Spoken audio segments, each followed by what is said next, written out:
오늘은 약속 있는 첫 계명이라는 말씀의 제목으로 하나님 말씀을 전하도록 하겠습니다. 오늘은 먼저 말씀을 전하기 전에 제가 오늘 어버이 주일 설교를 할 수 있는 자격이 없는 사람임에도 불구하고 어쩔 수 없이 목사이기 때문에 저의 부족한 모습들을 이 가운으로 가리우고 여러분 앞에 말씀을 전하게 됨을 용서해 주시기 바랍니다. 우리가 오늘 어버이 주일로 하나님 앞에 예배 드리며 나아가는데 이 세상에는 부족한 사람도 있고 그리고 도둑놈도 있고 사기치는 사람도 있고 뭐 별별 나쁜 사람들이 다 있지만은 그렇게 나쁘고 악하고 또 부족한 사람이라고 할지라도 적어도 그 자녀에게만큼은 존경받아 마땅한 것이 공경받아 마땅한 것이 이 땅의 모든 부모들입니다. 오늘 특별히 어버이 주일 우리가 하나님 앞에 예배로 나아가면서 우리 부모님들에게 또 먼저 돌아가신 부모님들에게 그분들에게 기억하고 그분들의 사랑과 그분들의 마음들을 우리가 다시 한번 기억하고 하나님 앞에 감사함으로 또 감격함으로 예배로 나아가실 수 있는 저와 여러분 되실 수 있기를 주님의 이름으로 축복합니다. 1953년 한국 전쟁이 끝났을 때 미국의 사회학자 몇 명이 한국을 방문했습니다. 미국의 버클리 대학의 교수인 어빙 고프먼이라고 하는 교수와 몇 명의 사회학자들이 전쟁이 막 끝난 한국 땅에 도착을 했습니다. 저들이 한국에 도착한 한국에 방문한 이유는 일반적으로 이 사회학자들의 연구에 따르면 일반적으로 나라에서 큰 전쟁이 나게 되면 그 전쟁이 난 나라의 그 사회에서는 아주 심각한 후유증이 발생한다고 합니다. 그 첫 번째 후유증이 바로 전염병이라는 것이죠. 전쟁으로 죽은 사람보다 그래서 전염병으로 죽은 사람들이 훨씬 많다고 합니다. 두 번째 후유증은 정신질환자가 많이 생긴다고 합니다. 전쟁의 공포를 겪고 수많은 죽음들을 보면서 일시적으로 그 사회에서 정신질환자가 급격하게 증가한다는 것입니다. 세 번째로는 기형아의 출산이 급격하게 올라간다고 합니다. 아무래도 어떤 그 극도의 스트레스 가운데 아기가 잉태가 되게 되면 기형아가 태어나는 확률이 매우 높다라고 하는 사회학자들의 연구의 결론이라는 것입니다. 그런데 이상하게 한국에서는 이 통계가 맞지 않았다는 것입니다. 한국 전쟁 3년에 걸친 아주 끔찍한 전쟁을 겪었음에도 불구하고 한국에는 전염병이 거의 있지 않았고 그리고 정신질환자들의 발생이 그렇게 또 많지 않았고 또 기형아의 출생이 평균치를 그다지 높지 않았다는 것입니다. 그러니까 다시 말해서 일반적인 사회학자들의 그 통계 수치와 한국이 맞지 않았다는 것입니다. 전쟁이 나게 되면 이런 일들이 이런 사회적인 후유증들이 발견되는 것이 사회학적인 특징인데 한국 사회만큼은 그 통계 결론이 그 연구 결과가 맞지 않았다는 것입니다. 그래서 이 어빙 고프먼이라고 하는 비롯한 사회학자들은 그 원인을 조사하기 위해 상문을 방문하였습니다. 그래서 원인을 조사하기 위해서 전국을 돌아다니면서 방문 조사했는데 한 번은 이 조사단이 시골의 한 마을에 내려갔다가 이런 장면을 보게 되었다고 합니다. 어느 집 마루에서 시골 마루에서 이 할아버지와 한 10살쯤 되는 그 손주가 같이 그 툇마루에 앉아서 밥을 먹고 있는데 할아버지가 젓가락으로 음식을 집어서 다 큰 손자의 입에다가 음식을 넣어주는 겁니다. 그런데 이 10살이나 되는 손자 녀석이 할아버지가 넣어주는 그 젓가락으로 넣어주는 그 음식을 그냥 덥석덥석 받아먹고 있더라는 것이죠. 또 한 가지 모습을 보았는데 어떤 어머니가 어린아이를 이렇게 등에 업고 머리에 보따리를 이고 길을 걸어가는 겁니다. 그런데 어머니 등에 업힌 아이는 고개를 잔뜩 뒤로 넘기고 그 어머니 등 뒤에서 그냥 세상 모르고 잠을 자고 있다는 것이죠. 어머니 한 손으로는 아이 궁둥이를 이렇게 받치고 한 손으로는 머리를 이고 그렇게 길을 잘 걸어가더라는 겁니다. 한여름에 뜨거운 햇살 걸어가더라는 것이죠. 그래서 어머니의 등에 엎혀 있는 아기가 아주 덥고 그 여름 햇살이 아주 덥고 불편한데도 깨지도 않고 엄마 등에 엎혀 있었다는 것, 자기 몸이 엄마 몸에 닿아 있다는 것만으로도 만족해서 세상 모르고 잠을 자고 있는 모습을 보았다는 것입니다. 여러분 그거 아십니까? 그 한국에서는 그 어머니들이 아이를 업어서 키우죠. 근데 여러분 아이서 업어서 키울 때 여러분 뭐에다가 업어서 키우는지 여러분 기억나세요? 포대기, 그죠? 예, 포대기. 근데 여러분 한국의 그 포대기가 전 세계적으로 굉장히 유행을 하고 있다고 합니다. 그래서 이 한국의 포대기가 굉장히 수출이 잘 된다고요. 그래서 뉴욕에 있는 그 아주 그 상류층 여성들에게 있어서 이 포대기가 없어서 못 살 정도, 못 팔 정도로 아주 인기가 있다는 것이죠. 그래서 포대기라고 치시면 여러분 인터넷에 포대기라고 치시면 포대기 종류가 엄청나게 많이 나옵니다. 여러분 그 젊었을 때 포대기로도 아이들 업어서 키우셨죠? 네. 근데 포대기로 아이 업어본 지 오래 되셨는데 포대기 지금 집에 없으시잖아요, 그죠? 요즘 젊은 분들은 또 포대기 이렇게 잘 안 쓰시더라고요. 근데 인터넷에 포대기 치면 포대기 종류가 엄청 많답니다. 영어로 PO 뭐 해가지고 포대기 치면은요 수출되는 포대기가 엄청 많다는 겁니다. 이유가 있답니다. 그게 뭐냐면 이 아이를 안을 때 이 포대기만큼 아이를 밀착해서 안을 수 있는 방법이 없답니다. 가장 아이를 밀착해서 애착 관계를 형성할 수 있는 업어서 있는 방법이, 안을 수 있는 방법이 포대기로 아이를 업는다는 겁니다. 가장 많은 면이 아이랑 닿는다는 것이죠. 그래서 여러분 애착 육아 운동이라고 해서 이 전 세계적으로 아이를 포대기에 업어서 키우는 것이 전 세계 또 미국에서 요즘에 유행이 된다고 합니다. 이렇게 아이를 업어서 키우는데 여러분 신기한 건 그렇게 더울 텐데, 그렇게 불편할 텐데, 그렇게 그 더운 날에 아이가 여러분 포대기에 업혀서 있는 아이들은 다 어떻습니까? 고개가 뒤로 다 넘어가 있어요. 고개가 다 뒤로 넘어가 있죠. 그런 장면들 많이 보셨죠? 그만큼 아이가 심리적인 안정감을 느낀다는 것이죠. 엄마하고 아주 피부가 밀착되면서 그런 애착 관계가 어렸을 때부터 형성이 된다는 것입니다.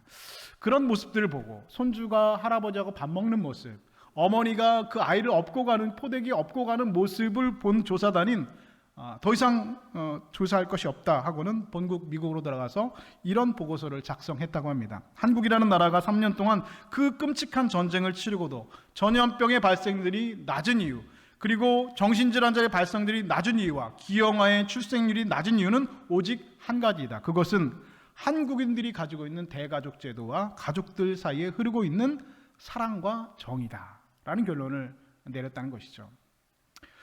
옛날부터 우리나라는 이런 아름다운 전통을 가지고 있었습니다. 아무리 먹고 사는 것이 어렵다고 해도 가족들 사이에서는 그런 따뜻한 정이 흐르고 있었습니다. 서로 살을 부대껴 가면서 정을 나누고 살았습니다. 그래서 아무리 어렵고 힘들고 어려운 일이 있을지라도 집에 오면, 가정으로 돌아오면 위로를 받고 새 힘을 얻을 수가 있었다는 것이죠. 부모에게 위로를 받고, 그리고 할머니 할아버지에게, 그리고 수많은 자기 가족들에게, 형제 자매들에게 이런 위로와 큰 힘을 다시 공급받을 수 있었다는 것입니다. 그런데 1960년대, 70년대 우리나라에도 산업화의 물결이 다가오면서 이런 전통적인 가족 관계가 깨어지게 되었습니다. 이른바 핵가족 시대가 도래했다는 것이죠. 그런데 요즘은 이 핵가족 시대도 깨어졌죠. 요즘엔 여러분 1인 가구 시대가 되었습니다. 그래서 여러분 요즘에는 핵가족, 4인 가족의 기준보다, 4인 가족의 가정보다 1인 가족의 숫자가 요즘은 엄청나게 증가했다는 것이죠. 이렇게 여러분 우리 사회가 급격하게 변화를 겪게 되었습니다. 가족들이 서로 뿔뿔이 흩어지고 그리고 멀어지기 시작했습니다. 시골에 농사 짓던 청년들이 일하기 위해서 다 도시로 몰려갔습니다. 전통적인 농업 사회에서는 자녀들이 아버지를 따라서 농사를 지었기 때문에 언제 씨를 뿌리고 언제 거둬들이고 이런 것들을 누구에게 물어봐야 했습니까? 다 아버지에게 물어봐야 됐습니다. 그리고 어른들에게 물어봐야 됐습니다. 그래서 이 동네 어른들은, 그리고 부모님들은, 아버지들은 가지고 있는 그런 본인들의 그 지혜를 가지고 젊은이들에게, 또 자식들의, 자녀들에게 존경과 사랑을 받게 되었습니다. 그런데 요즘은 물어볼 어른이 없다는 것입니다. 왜 그렇습니까? 요즘은요, 자식들이 훨씬 더 공부를 많이 해서 똑똑해졌기 때문에 아는 게 많아서 부모에게 물어보는 일이 없다는 겁니다. 여러분, 그런 것 같죠? 요즘에 여러분 자녀들 중에 뭐 물어보는 자녀들 있습니까? 별로 없습니다. 왜 그렇습니까? 본인이 더 공부를 많이 했거든요. 본인이 더 똑똑하거든요. 아는 게 많으니까. 예전에는 시집간 딸들이 반찬하다가 이 반찬하는 방법을 잘 모르면 엄마한테 전화를 했습니다. 친정엄마한테 전화해서 엄마 여기다 뭐 넣어야 돼? 간장 얼마나 넣어야 돼? 여기다 뭐 넣어야 돼? 뭐 설탕 넣어야 돼? 미원 넣어야 돼? 이렇게 물어봤다는 것이죠. 근데 요즘은 여러분 시집간 딸들이 엄마한테 요리를 하다가 물어보지는 않습니다. 왜 그렇습니까? 인터넷에 치면 여러분 다 레시피가 나오거든요. 그래서 여러분 요즘 시집간 딸들이 엄마한테 전화해서 물어보지 않는다는 겁니다. 인터넷에 쳐보면은 엄마가 만들어준 것보다 훨씬 더 맛있는 그 맛집의 레시피들이 인터넷에 다 이렇게 나와 있기 때문에 더 이상 엄마에게 물어보는 딸들이, 시집간 딸들이 없다는 것입니다. 이렇게 부모에게 물어볼 일들도 별로 없고 부모에게 도움받을 일들도 별로 없이 잘 살게 되니까 부모에게 순종해야 될 이유가 사라진 시대, 그런 시대를 오늘 우리는 살아가고 있습니다.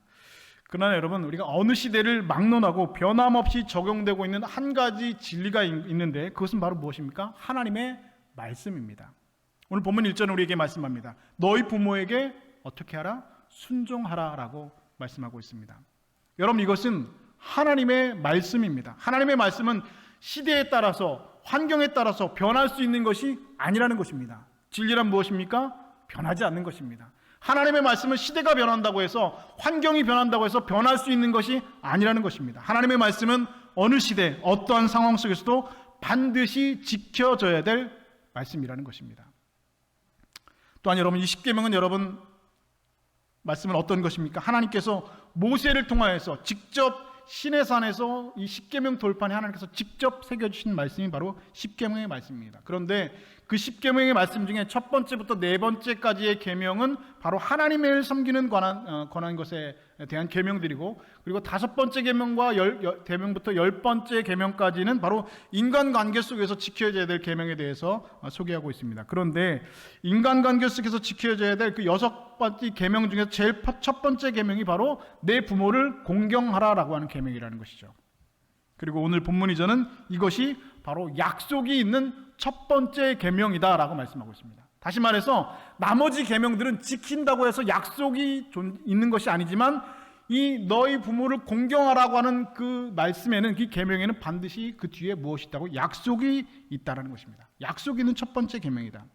여러분, 이 계명들은 그래서 목숨을 걸고 지켜야 되는 계명들입니다. 이 계명들을 지키면 상이 준다는 것이 아니라 이 계명들을 지키지 않으면 큰일 난다는 것입니다. 여러분들이 십계명이 다른 계명들, 다시 말해서 살인하지 말라, 도둑질하지 말라, 거짓말하지 말라, 간음하지 말라, 이런 다른 십계명들을 지키기 위해서 애쓰고 노력하는 것만큼 내 부모를 공경하라, 이 계명을 지키기 위해서 여러분 더욱 애쓰셔야 됩니다. 서울여자대학교의 사랑이 없어 공모전에서 대상을 받은 엄마의 위암 판정 소식을 듣고라는 글이 있습니다. 나에게 티끌 하나 주지 않은 거린들이 내게 손을 내밀면 불쌍하다고 생각했습니다. 그러나 나에게 전부를 내어진 당신이 불쌍하다고 생각해 본 적은 없습니다. 나에게 인사치레로 밥 한 번 사준 친구들과 선배들이 고마웠습니다. 답례하고 싶어서 불러냈습니다. 그러나 날 위해 밥을 하고 밤늦게까지 기다리는 당신이 감사하다고 생각해 본 적은 없습니다.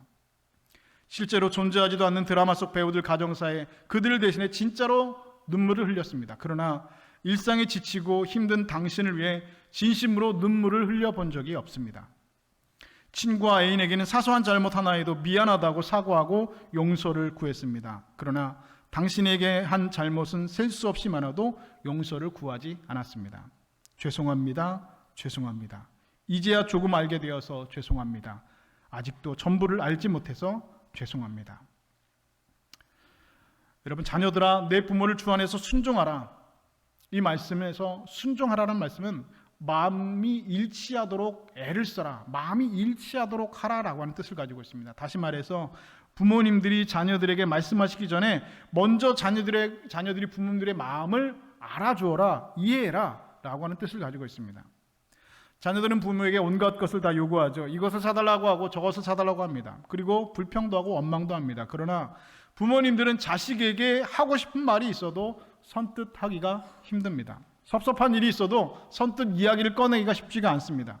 꼭 필요한 것이 있어도 목구멍에 걸려서 나오지 않는 것이 이 세상 모든 부모들의 마음입니다. 이런 사정을 자녀들이 먼저 알아서 부모님들의 마음을 먼저 이해하고 알아들이는 것, 이것이 곧 여러분 성경은 오늘 순종이라고 말씀하고 있는 것입니다. 사랑하는 여러분, 부모에게 순종하실 수 있기를 바랍니다.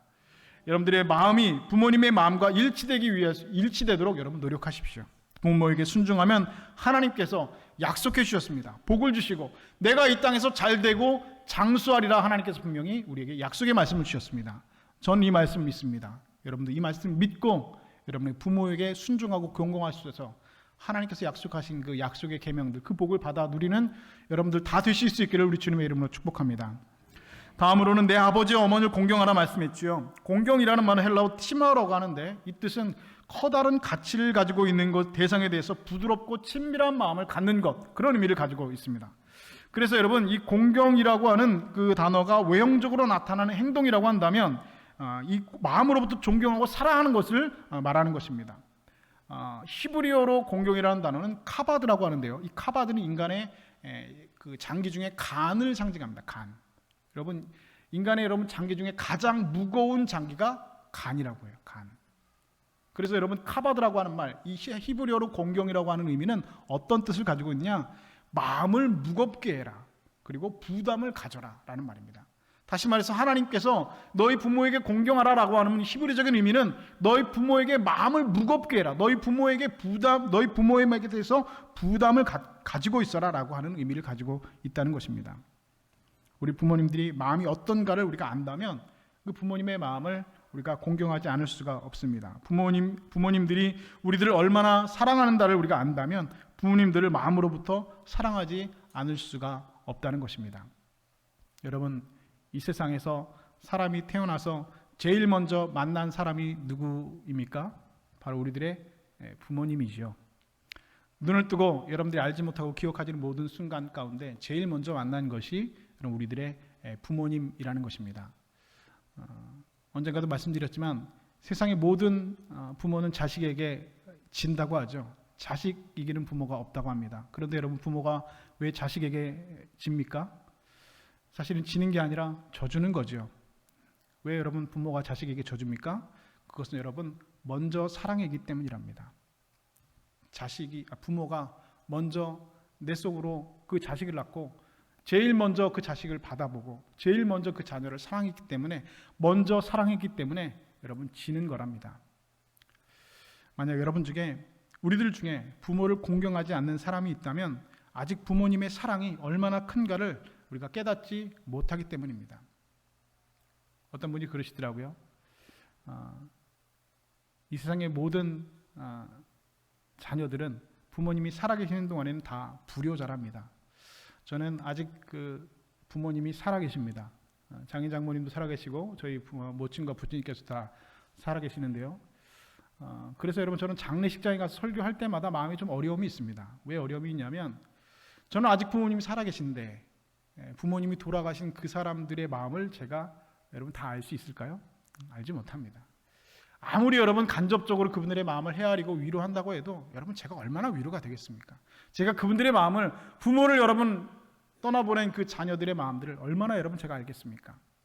세상에 부모가 살아계신 자녀들 모두가 불효자라고 합니다. 그런데 부모가 돌아가신 자녀들은 다 그때서야 효자가 되고 그때서야 효녀가 된다고 합니다.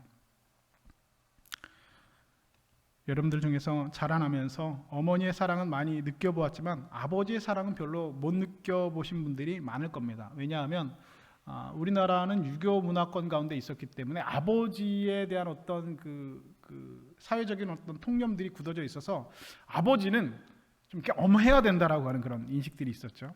그래서 어머니가 우리를 사랑한다라고 하는 그런 마음들은 많이 어렸을 때부터 느꼈지만 아버지가 나를 사랑한다라고 하는 것은 우리가 마음 깊이 느끼기가 쉽지가 않았다는 것이죠.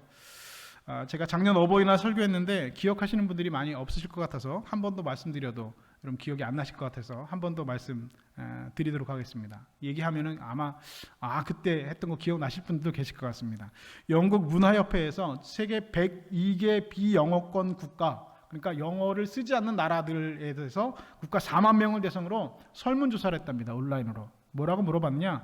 이 세상에서 가장 아름다운 영어 단어, 이 세상에서 가장 아름다운 단어는 무엇입니까? 라고 물어봤다는 것이죠. 그런데 여러분 거기에 1위를 한 단어가 여러분 무엇이라고요?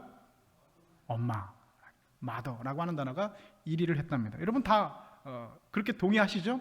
이 세상에서 가장 아름다운 단어는 무엇입니까? 어머니, mother.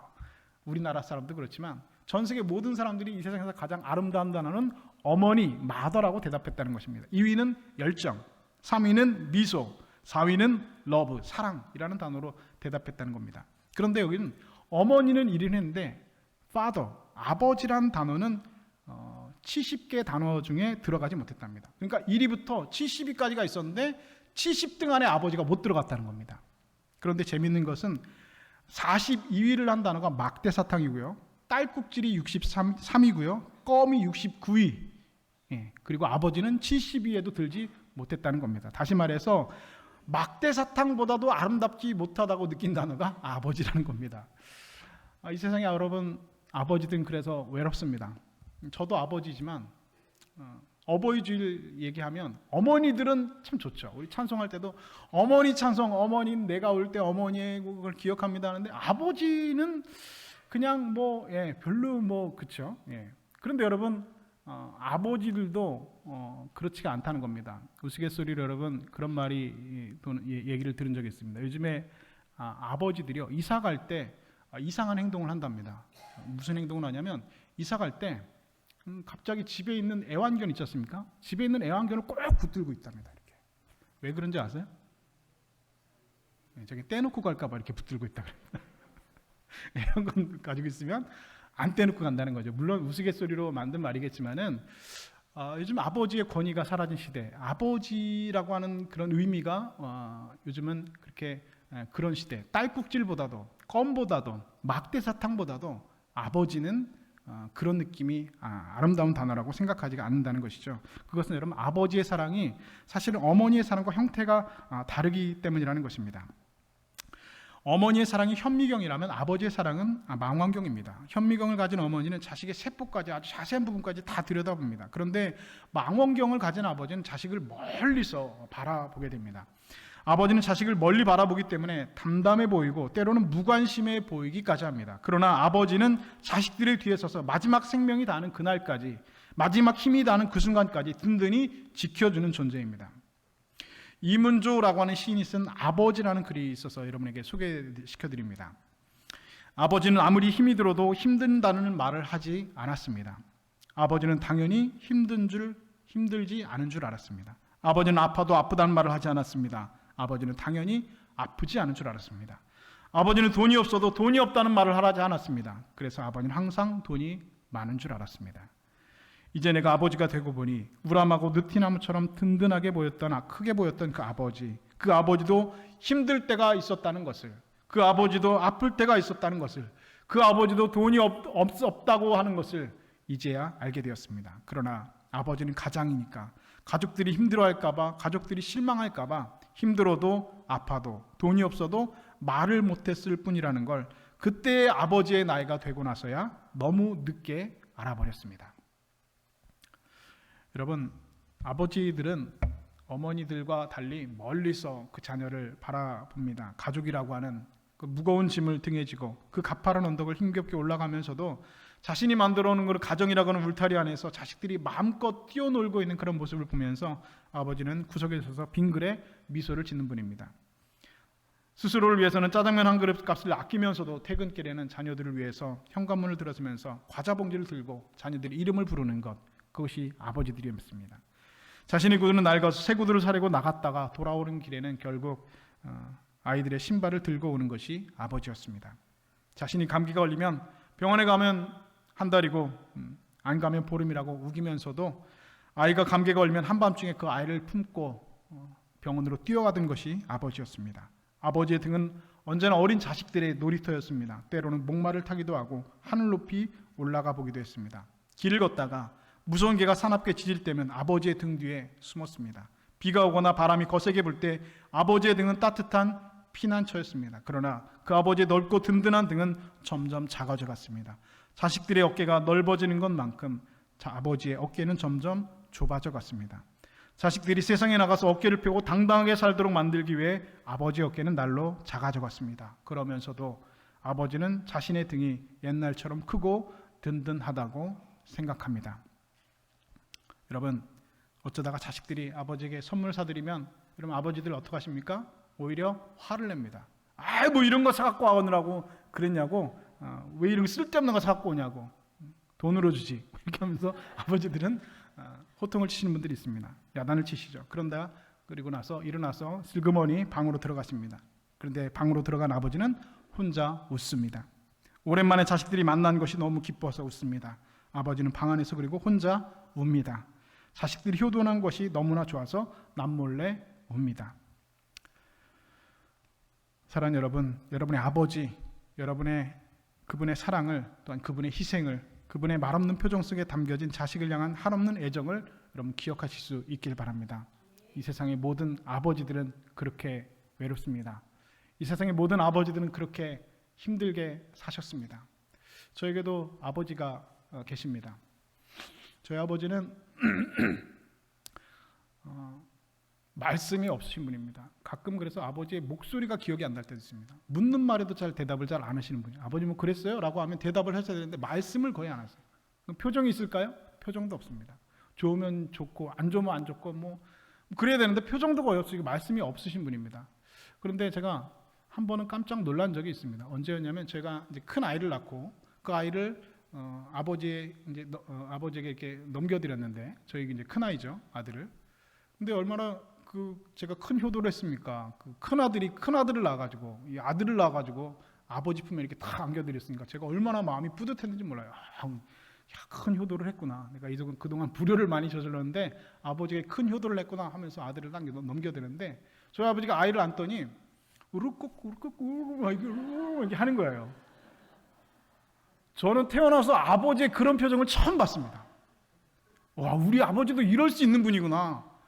우르르 이런 말을 우리 아버지가 할 거라는 상상도. 항상 아버지는 무서운 분이었고 말씀이 없는 분이었고 과묵한 분이었는데 우르르 이런 모습을 보면서 깜짝 놀랐습니다. 그런데 그 다음 순간 제가 생각했던 것은 내가 어렸을 때도 아버지는 그렇게 해주셨겠구나 라는 생각을 했습니다.